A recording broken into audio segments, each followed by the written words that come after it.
जय शिवराय मित्रांनो, माननीय मनोजदादा जरांगे पाटील यांच्याकडून आचारसंहिता वाचा, पालन करा आणि पुढे पाठवा हा संदेश आलेला आहे। मराठा क्रांती मोर्चा, मराठा मिशन मुंबई 2 आचारसंहिता आणि त्याचे पालन करा आणि हा व्हिडिओ सर्व मराठा समाजापर्यंत पाठवण्याची व्यवस्था करा। माननीय मनोजदादा जरांगे पाटील यांचं म्हणणं आहे की मुंबईतील आंदोलन शांततेत व लोकशाही मार्गाने होईल। मुंबईत जाताना व येताना वाहने सावकाश चालवावीत, हुल्लडबाजी करू नये, आंदोलनामध्ये व्यसन करू नये, कोणीतरी जबाबदारी देईल याची वाट न बघता प्रत्येकाने मराठा सेवक स्वयंसेवक बनून शिस्तीचे पालन करावे व इतरांकडून करून घ्यावे।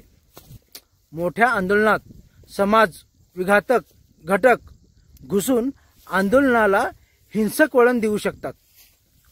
कुणी आपल्या भडक्याचा प्रयत्न करत असेल तर त्याला जागीच रोखावे। आंदोलनात कुणी गोंधळ घालत असेल तर त्यांना समज देऊन पोलिसांच्या ताब्यात द्यावे। महिला व ज्येष्ठांना प्राधान्य द्यावे। अनोळखी व्यक्तीला आपल्या वाहनाजवळ येऊ देऊ नये। वाहनाचे संरक्षण स्वतः करावे। मागील काही आंदोलनात चोरट्याचा अनुभव आलेला आहे। मौल्यवान वस्तू सोबत घेऊ नयेत। दिशाभूल करणाऱ्या बातम्या व अफवावर विश्वास ठेवू नये। मनोजदादा जरांगे पाटील यांच्या भोवती फोटो व सेल्फीसाठी गर्दी करू नये। मुंबईत मुक्काम मोडू शकतो, पूर्ण तयारीनिशी निघावे। मुंबई मार्गावर मुंबई व येताना आचारसंहितेचे पालन करणे बंधनकारक आहे। सर्व मराठा बांधवांनी संघर्ष योद्धा मनोज जरांगे पाटील यांच्या सूचनेचे तंतोतंत पालन करावे। मराठा एकजुटीचा विजय असो। प्रत्येक मराठ्यांनी हे व्हिडिओ वादळाप्रमाणे महाराष्ट्राच्या प्रत्येक कानाकोपऱ्यात पोहोचवले पाहिजे।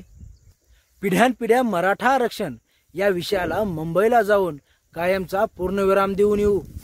तर मित्रांनो, आपल्यासाठी रक्त सांडणारे मनोजदादा जरांगे पाटील हे निघालेत मुंबईला आणि आपण घरी बसायचं का?